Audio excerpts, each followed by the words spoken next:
আমাদের অভিযোগ এই যে বিয়ে শেষ হয়ে গেল, সকাল 8টা হলো, আর এই ধারে কতজন ঢুকে আছে দেখতে পাচ্ছি না যে কতজন আসছে। মোটা মোটা ঠেঙ্গা নিয়ে আসছিল, আর এরা এত মোটা মোটা ঢিল ছুঁচ্ছিল। একজন পড়ে গেল, আর আমরা সব বাড়ি থেকে বেরিয়ে পালিয়ে গেলাম।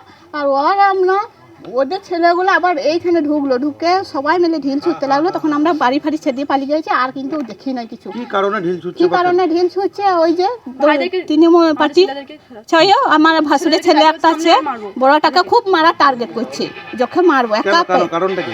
কারণটা পার্টির জন্য হচ্ছে। আর বারবার বলছে ওই বড় ছেলেটাকে মারবো, ওদের একটা মারবো, আমরা জেল খাটবো। বারবার বলছি, মেয়েগুলো সবাই বলছে আমরা জেলে থাকবো। আপনারা কোন দল করেন? আমরা বাবু দাস তৃণমূল বাবু দাসের সঙ্গে। আর ওরা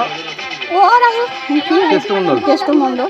মারামারি থেকে অভিযোগ, ওদের 3 দিন বিয়েতে ছাড় ছিল, বলছে ওসির কাছে আমরা সই করে এনেছি, আমাদেরকে কেউ কিছু করতে পারবে না। যত আসামি ওর ঘরে ঢুকেছিল, ঢুকে থাকার পর কাল বিয়ে শেষ, আজ শেষ হয়ে গেছে। আজকে এসে ওই দুয়ারে বেরিয়েছে, আমরা বেরিয়েছি, তখন টেনে নিয়ে যেছে। টেনে নিয়ে গিয়ে এসে ওই দিক থেকে গিয়ে ঢিল ছুটতে লাগলো। ঢিল ছুটতে আমার হাতে ঢিলটা পেলো। আমিও ছুঁড়েছি, এবার কাকে পিছিয়ে আমি জানি না। আমি আগে আমিও ছুঁড়েছি। কি কারণে মারামারি? ওই প্রথম মারামারি, যে চঞ্চল কাঞ্চল যে আছে, সেই মারামারি নিয়ে ওদের অনুব্রত মণ্ডল ভার্সেস ছিল বাবু দাসের। হ্যাঁ, বাবু দাসের ওরা লোক, আমরা কেষ্টমণ্ডল লোক বলে কি আপনার ঘরে হামলা হচ্ছে? হ্যাঁ, যে আমাদের সাথে থাক, ওরা বলতে চাইছে। আপনার কি চাইছেন এখন? আমরা চাইছি আমরা এই সাজা চাই। আপনাদের ঘরে ঢিল মেরেছে? আমার ঘরে ঢিল মেরেছে তো, এমনি তো পড়ে রয়েছে। আমাদের অভিযোগ কিছু নাই। আমাদের অভিযোগ একটাই, আমরা যেন শান্তি চাই, ভালো চাই, সুস্থ চাই। গাঁ গ্রামকে যেন ওই অশান্তি যেন না হয়, সব যেন ভালো থাকে, সুস্থ থাকে। আর আমাদের ওই ছেলেগুলা গুন্ডাবাদি নিয়ে আমরা কিন্তু ঘরে এক বন্ধ থাকতে পারছি না। বিয়ে বলে ছাড় দিলে ওরা যা ইচ্ছা হবে তাই করছে। ঘর আসতে ওই ঘর দিকে গেলে মা ধর ছেলে দিকে করছে। আমাদের কারণটা বেরোতে দেবো না, ঘরে বেরোতে দেবো না। হ্যাঁ, ওই কাটি পরে। হ্যাঁ, বাবু দাসের পার্টি করে। আমরা ওই কেষ্টমণ্ডলে। আমাদের উপরে কেন হামলা করছে?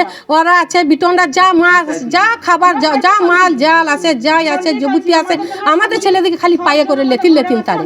আমাদের ছেলেদিকে খালি যদি ওইদিকে যদি যায়, ওই দোকান থেকে কোনো জিনিস যদি আনতে যায়, ওই বিটন মারবে, চাঙ্গড় ধরবে, আর বলবে মারতে যাবে, চাঙ্গড় ধরবে। হ্যাঁ, অনুব্রত মণ্ডল পার্টি করি বলে মোটা মোটা পাথর নিবে, আর নিবে, চাঙ্গড় দিবে। তারপরে নেচে দেখাবে ওই বিটন, ওই হোসেন নেচে দেখাবে, ওই নেচে দেখায়।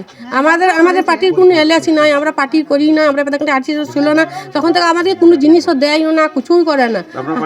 হ্যাঁ, আমরা পার্টি করি। আমরা ওই কেষ্টমণ্ডলে পার্টি করি, আমরা কেষ্ট কার্ড পার্টি করি।